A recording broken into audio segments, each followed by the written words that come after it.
For 1700 years, the most feared number on earth has been pointing at the wrong target. People have hunted it in barcodes, in credit cards, in the silicon of a microchip no bigger than a grain of rice. But the oldest surviving copy of the verse that started it all, hey all, doesn't even say 666. It says something else, something that changes the entire chase. And once you see what the number was actually built to hide, you can't unsee it. Because it was never a prophecy about your phone or your bank or a chip under your skin. It was a name, a specific man, already dead by the time most people ever heard the warning. Stay with me, because the trail doesn't lead to the future, it leads backward, into the smoke of a burning city and the coins in a dead emperor's treasury. Let's start with the words themselves, because almost everyone gets them wrong on the very first reading. The book of Revelation describes a mark placed on the right hand or on the forehead, and without it, the text says, no one could buy or sell. Modern ears hear that and picture a scanner at a checkout, a tattoo, an implant. But the Greek word used there is charagma, and charagma did not mean tattoo. In the first century Roman world, charagma meant a stamp, an impression, the kind of seal pressed into hot wax to authorize a document, or struck into metal to make a coin. And here is the part that almost no one mentions. Every coin in that economy carried the emperor's image on one side, and his name and divine titles wrapped around the edge. To buy bread, you handed over a piece of metal stamped with a man who called himself the son of a god. So read the line again with first century eyes. A mark, required to buy or sell, carrying a name and a number. To a merchant in Asia Minor, that wasn't science fiction, that was Tuesday.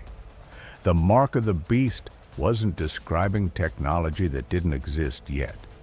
It was describing a pressure that already existed everywhere, every single day.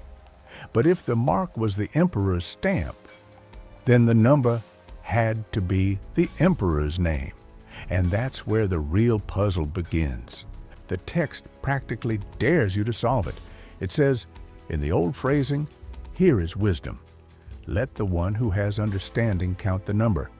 It calls 666 the number of a man, not a machine, not a system. A man. The author is telling you in plain sight that this is a riddle with a human answer.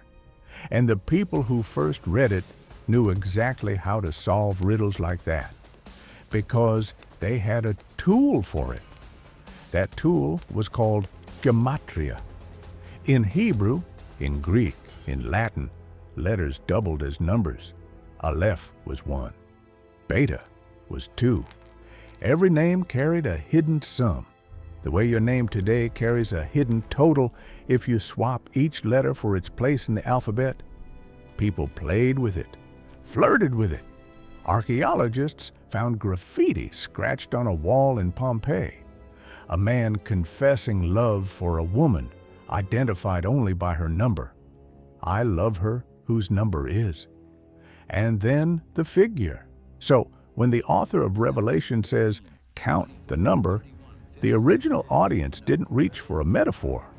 They reached for arithmetic. They started spelling names and adding letters, hunting for the one that landed on 666. And there is a name that lands on it perfectly. But to get there, you have to do something the original readers would have done without thinking, and that modern readers almost never try. You have to take the emperor's Greek name and write it in Hebrew. The emperor was Nero. In Greek, his full imperial name was Neron Caesar, Nero Caesar. Transliterate that into Hebrew letters, Nun, Resh, Waw, final Nun, Kof, Samech, Resh, and assign each one its numeric value. Add them up. 50, 200, 6, 50, 100, 60, 200, 666.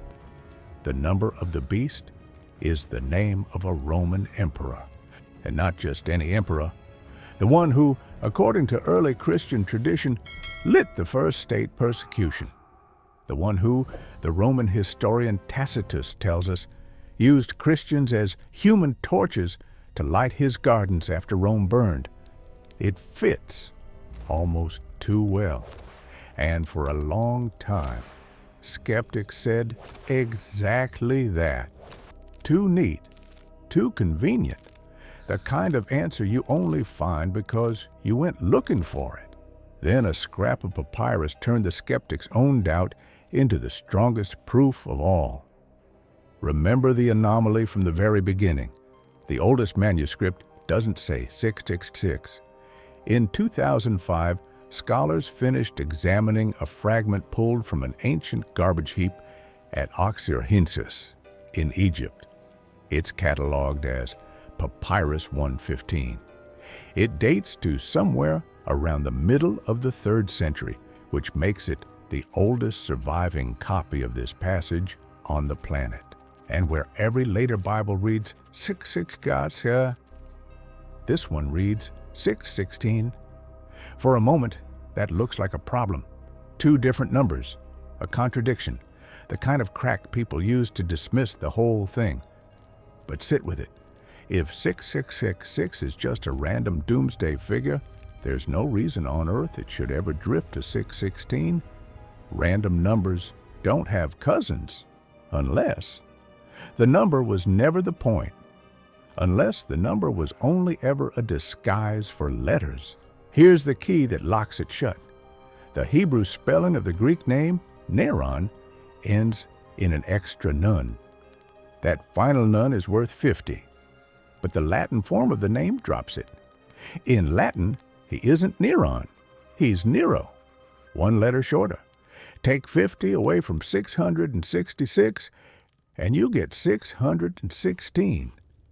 Think about what that means. The 2 oldest versions of this verse don't disagree by accident.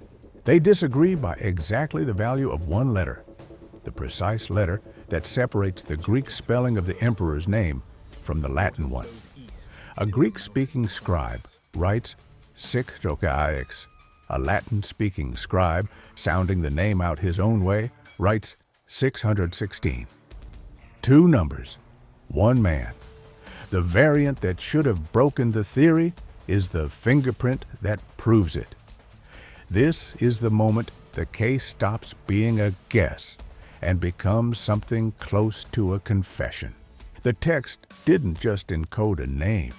It encoded it so faithfully that even its copying errors point straight back at Nero. And it explains why the warning had to be a code in the first place. You don't write a riddle to hide a barcode. You write a riddle to name a tyrant, while that tyrant is still alive and still killing people who say his name out loud. But before we hand the case over as closed, honesty demands we deal with the one man who should have known and didn't. His name was Irenaeus, a bishop in the city the Romans called Lugdunum, modern Lyon in France. He was writing in the 2nd century, only a couple of generations after Revelation itself, and the chain behind him is staggering. Irenaeus was taught by Polycarp.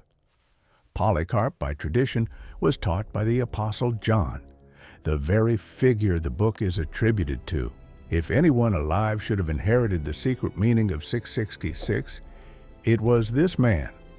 Irenaeus knew the number. He even knew that some copies read 616, and he dismissed that reading as a scribal mistake. But when it came to the name behind it, he didn't say Nero, he guessed. He floated possibilities, Latinos, the Latin one, Titan. He admitted openly that he simply did not know for certain. Now, that sounds like it should sink the whole Nero theory. The closest witness to the source draws a blank. But look closer, and it does the opposite. It tells you something profound about how memory works. By the time Irenaeus was writing, Nero had been dead for over 100 years. The code had done its job so well, protecting its readers by hiding its target, that the target itself faded from view once the danger passed. A lock built to keep an enemy out will eventually keep the key out too. And there's a second clue hiding in Irenaeus's confusion. In his day, a strange legend was spreading across the empire. People whispered that Nero hadn't really died, that he would return from the east, from the dead, to take his throne again. Historians call it the Nero redivivus myth. So the fear of Nero never fully ended with Nero. It mutated. It became the fear of a Nero who comes back. Hold that thought, because it's the bridge to everything that happened next. The fear outlived the man. It went looking for a new face, and eventually it found ours. For most of Christian history, 666 stayed roughly where it belonged, argued over, applied to whichever villain the age happened to hate, but understood as a riddle about power and persecution. Then something shifted, and the shift is more recent than you'd ever guess. The idea that the mark is a piece of technology is not ancient. It's not medieval. It's barely older than your grandparents. It grew out of a specific way of reading the Bible that took hold in the 19th and 20th centuries. One that treats Revelation less as a letter to ancient churches and more as a coded newspaper of the future. And once you read it, as tomorrow's headline, you start seeing the mark in every new invention that scares you. Watch the target move. In the mid-20th century, the suspect was the Social Security number. Then it was the credit card. Buying and selling without cash, just a number. Then it was a rumored giant computer, supposedly humming away in Brussels, ready to track every soul on Earth. Then the barcode arrived in the 1970s, and people swore they saw 3 sixes hidden in its lines. Then came the microchip, the implant, the injectable tag scanned at a doorway like a carton of milk. Notice the pattern. The mark is always the newest thing, always the technology that just appeared and isn't fully understood yet. It was the credit card when the credit card was new. It was the computer when the computer was new. It became the chip the moment the chip was new. That's not prophecy. That's a mirror. Each generation looks into the same ancient verse and sees its own reflection, its own anxiety about a world changing faster than it can control. The mark of the beast became a screen onto which we project whatever we're most afraid of becoming dependent on. And that, strangely, is the moment the ancient text gets its power back. Because the people chasing chips are accidentally reaching for something true. They've just grabbed it by the wrong end. Go back to the original scene one last time. A merchant in a Roman city. He wants to keep his shop. To keep his shop, he has to belong to a trade guild. And the guild gathers under the patronage of the emperor with sacrifices and oaths to a man who claims to be divine. No participation, no membership, no membership, no trade, no trade, no bread for your family. The mark was never a gadget pressed into skin. It was the price of staying inside the system. It was the small, daily, almost invisible act of bowing, of saying the words, making the offering, wearing the loyalty, so you wouldn't be locked out of the only economy there was. That's why the text put the mark on the hand and the forehead.